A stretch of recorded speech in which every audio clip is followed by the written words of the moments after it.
साह वाली नाली भी है, खुराक वाली नाली भी है, सारी जो है ना ब्लड की जो रगें सारी कट गई, सिर्फ हड्डी बची है मेरी बेटी की, वो गर्दन की हड्डी बची थी।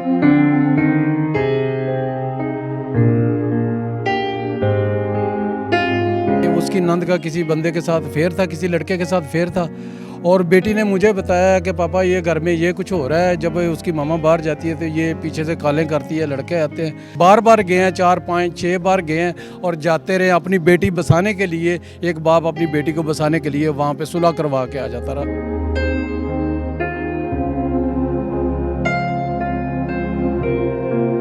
कि जब वो आपकी बेटी का साथ दे रहा था, अलग से उसको रख भी रहा था, तो फिर क्या ऐसा मुमकिन है कि तिल है? उसके बेडरूम के अंदर, उसके बेड के ऊपर है, जबकि वहाँ पे 2 लोग ही रहते, तीसरा कोई नहीं है। जब ये जाता घर से बाहर दुकान पे जाता तो ताला लगा के जाता, लॉक करके जाता।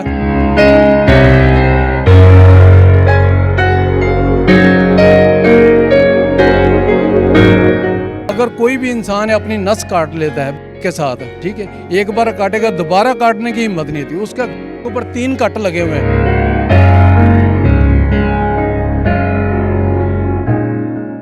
बिस्मिल्लाहिर्रहमानिर्रहीम, अस्सलाम वालेकुम नाज़रीन, मैं हूं असद शेख और मेरे साथ एक फैमिली मौजूद है जो कि कसूर से इंसाफ की तलाश में लाहौर आ गए हैं और ये चाहते हैं कि उनकी बेटी का इंसाफ किया जाए, चूँकि उनकी बेटी को कर दिया गया है। कातिल कौन है? मुबैना तौर पर बताया जा रहा है कि शायद उसका खावन जो है वो उसका कातिल है, मगर अभी तक जो है इन्वेस्टिगेशन मुकम्मल नहीं हो पा रही। उनको मुकम्मल तौर पर जो है वो इत्मीनान में नहीं लिया जा रहा। फैमिली हमारे साथ मौजूद है, उनसे पूछते हैं कि आखिर उनकी बेटी का क्या मामला था अपने खावंद के साथ, क्यों, क्या कोई झगड़ा चल रहा था या कोई घरेलू नाचाकी थी, क्या ऐसा इशू था कि जिसकी वजह से ये मामला हुआ है?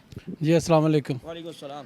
अच्छा जी, सबसे पहले मैं ये बात करूँगा कि मेरी बेटी जो है ना, वो तकरीबन 3 साल पहले हमने अपनी बेटी की शादी की है।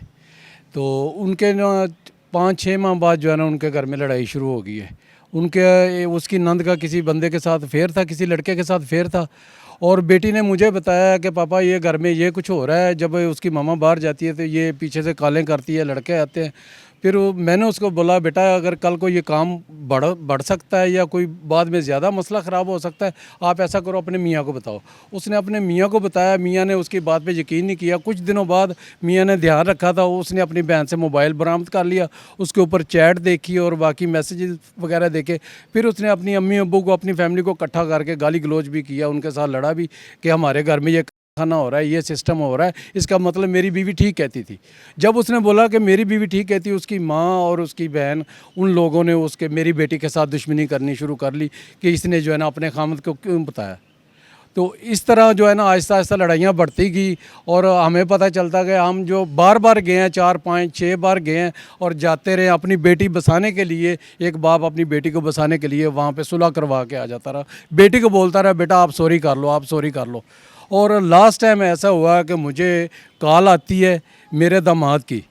उसने ये बोला है, जी पापा आपको जो है ना हिबा की कॉल तो नहीं आई। मेरी बेटी का नाम हिबा अफजल है। आपको हिबा की कॉल तो नहीं आई। मैंने बताया जी, मैंने ये कहा कि खैरियत तो है, क्या हुआ है? उसने बोला जी उसकी गर्दन कटी हुई है। और जब उसने बोला उसकी गर्दन कटी हुई है तो मेरे तो पाँव के नीचे से ज़मीन निकल गई और मुझे पता नहीं चला कि क्या कह रहा है। मैं तो पागल हो गया। मैंने फिर बोला, यार क्या कह रहा है? उसने बोला जी उसकी गर्दन कटी हुई। मैंने कहा यार मुझे फिर बता, मुझे समझ नहीं आई क्या कह रहा है। गर्दन कटी हुई मुझे समझ नहीं आ रही। वो कह रहा है जी उसकी गर्दन कटी हुई, वो लोग कह रहे हैं उसकी गर्दन कटी है, वो बेड पे लेटी है, उसको साह नहीं आ रहा।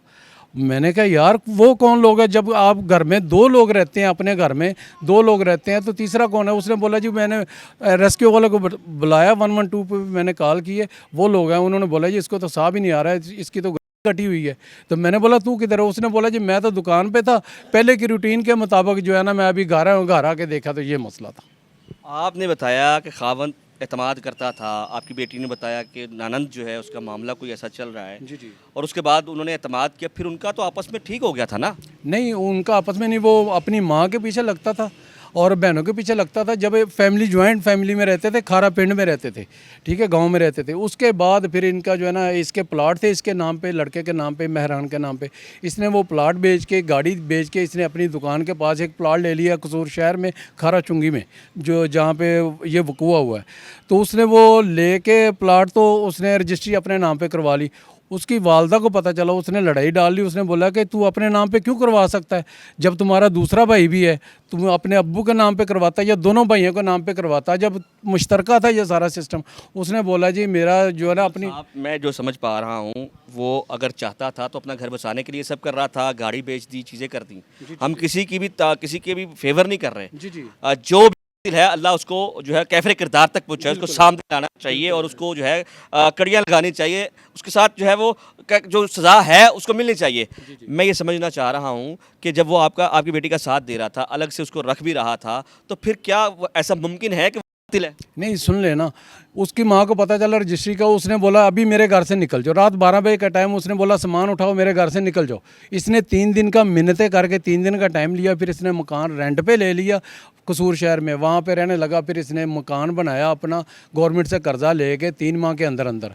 उसके बाद ये 3 माह के अंदर मकान बन रहा था इसके घर में, इसकी फैमिली में से कोई भी नहीं आया देखने के लिए मकान। जब वहाँ पे ये शिफ्ट हुए हैं, ये वकुए से 1 महीना पहले शिफ्ट हुए हैं, तो इसके घर में इसकी फैमिली नहीं आई। लास्ट 15 दिन, ये वकुए से पहले 15 दिन जो है ना, इसकी वालदा ने 5-7 चक्कर लगा लिए। इनकी फैमिली दावतें भी एक दूसरे की करते रहे, इतना बहुत ज़्यादा क्लोज हो गए थे। जब इसने मुझे बताया, हम लोग मौके पे पहुँचे हैं, हमने देखा है कि एक बंदा है, उसका घर है, कोई राह जाते नहीं हुआ, उसका घर है, उसकी जिम्मेदारी है, उसकी बीवी उसकी जिम्मेदारी है। उसके बेडरूम के अंदर उसके बेड के ऊपर है, जबकि वहाँ पे 2 लोग ही रहते, तीसरा कोई नहीं है। जब ये जाता घर से बाहर दुकान पे जाता तो ताला लगा के जाता, लॉक करके जाता। और अपनी बीवी को इसने बोला हुआ कि कोई भी आए तो आपने कुंडी नहीं खोलनी है, दरवाज़ा नहीं खोलना, कोई भी बंदा आए अगर समझ नहीं आए, अगर कोई अपना रिश्तेदार आए तो खोल देना।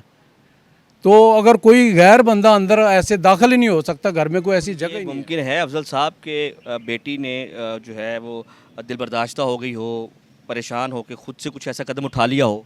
जी, मैं तो ये ऐसे भी होता है, लेकिन मैं सिर्फ इतनी सी बात कर रहा हूँ कि अगर कोई भी इंसान अपनी नस काट लेता है के साथ, ठीक है, एक बार काटेगा, दोबारा काटने की हिम्मत नहीं होती। उसका ऊपर 3 कट लगे हुए हैं।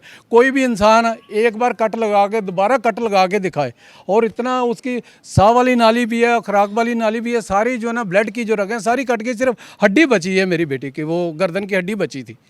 तो ऐसा कोई इंसान कर नहीं सकता। और पुलिस वाले खुद कहते हैं ना ये डकैती लग रही है, ना ये खुशी लग रही है। उसकी जो तस्वीरें हैं, मैंने आपको तस्वीरें दिखाई, वो भी आप दिखा सकते हैं, और ये आप खुद फैसला कर लीजिएगा ये खुशी लगती है। उसका ये बाजू उसके दुपट्टे के साथ बंधा हुआ है, और एक अकेला आदमी कर भी नहीं सकता। पता नहीं 2 लोग हैं, 4 लोग हैं, कितने लोग हैं जिन लोग कोऑपरेट कर रही है? पुलिस जो है ना अभी 2.5 महीने हो गए हैं, हमें तो यही कह रहे हैं जी बस आज 2 दिन हमें दे दे, 3 दिन दे रहे हैं। अभी तक कोई पता ही नहीं चल रहा ये किसने किया है या किसने नहीं किया। और हमें जो नज़र आता है कि पुलिस अपना काम कर रही है, हमसे ना किसी ने कोई डिमांड की है, ना किसी ने पैसे मांगे हैं, और ना ही हमारे से किसी पुलिस वाले ने बदतमीज़ी की है। जब जाते हैं इज्जत से पेश आते हैं और हमें इत्मीनान और तसल्ली देते हैं कि आप, लेकिन इंतज़ार कर कर के जिस तरह वो किसी के ट्रक की बत्ती के पीछे इंसान लगा होता है, तो 2.5 महीने गुजर गए। 2.5 महीने के अंदर अभी तक ये पता नहीं चला कि वो करने वाले 1 लोग हैं, कितने लोग हैं, वो ये तो मिलना दूर की बात है भी किसने किया है। कम से कम ये तो पता चले कि उसका दरवाज़ा किस बंदे ने खड़काया। वहाँ पे बाहर मेन पे चौक के दरमियान में सेफ सिटी कैमरा लगा हुआ है। सेफ सिटी कैमरे से वो सारा कुछ नहीं पता चलता कि गली के अंदर कौन इंटर हुआ है, कौन आउट हुआ है।